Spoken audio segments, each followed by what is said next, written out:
This is where the magic happens. And when I say magic, I mean me sleeping in a hammock. Alone.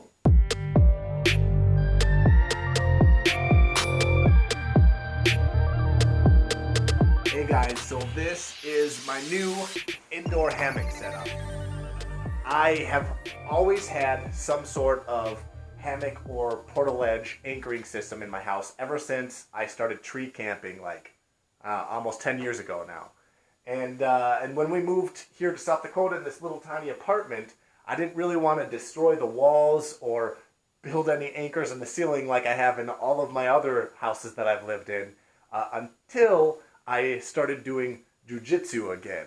And those first few months I came back, I was like, oh my God, I can't do this. My legs and my knees and my back and everything hurt when I was laying down in a flat bed. And I was thinking one night in agony that maybe if I got my hammock set up, I could start sleeping in my hammock and I would have something that conforms to my body and allows me to sleep in more comfortable positions that, you know, will elevate certain things that need to be elevated, and I could sleep happier. So this is what I came up with, as you can see.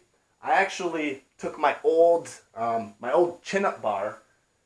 You can see these two pillars here are made from just 4x4 pieces of wood with a 4x4 foot on both ends. And what I really wanted to make sure I didn't have to deal with is something across the floor. Because one, that makes vacuuming very difficult. And two, I always stub my toe on it in the middle of the night, and it can't be having that. So I wasn't sure if it was going to work. But I went and I grabbed some old 3x2s that I wasn't using in the back of my garage. I didn't even have one long enough for this, so I had to kind of cobble some together. And an old piece of plywood here. We'll go to the other side. Took an old piece of plywood and I just cut 2 triangles out of it. And yeah, as you can see, it's pretty sturdy. I mean, I can even do a chin up on it. So it holds everything in place really well. Let's take a look at my hammock. Honestly, I'm just using my old backpacking hammock. It's just made from some extra wide nylon that I got from Dutchware Gear. And then I use an underquilt that I made using it's Ripstop by the Roll. They have like this kit, this do-it-yourself kit. I think it's like $80 last time I checked. And I just made a super simple synthetic underquilt. And when I don't want my hammock in the way or in the middle of my room, say I have a project going on. Sorry, doing this one-handed isn't the easiest. There we go. I can just unclip it and boom.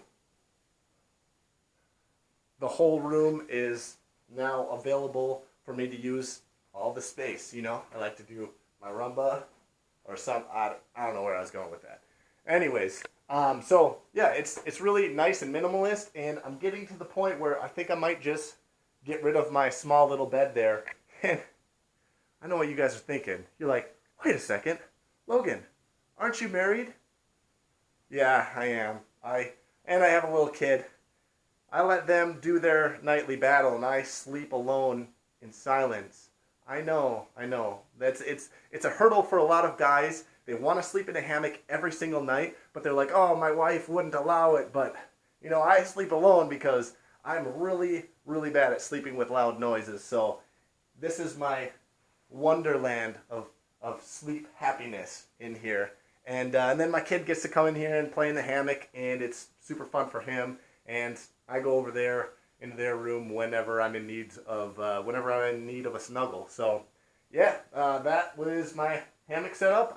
If you guys have any questions, let me know. It's pretty easy to build this. You just need a saw, a drill, and some screws, and boom, you can make it. That's all I got. Goodbye, and be safe.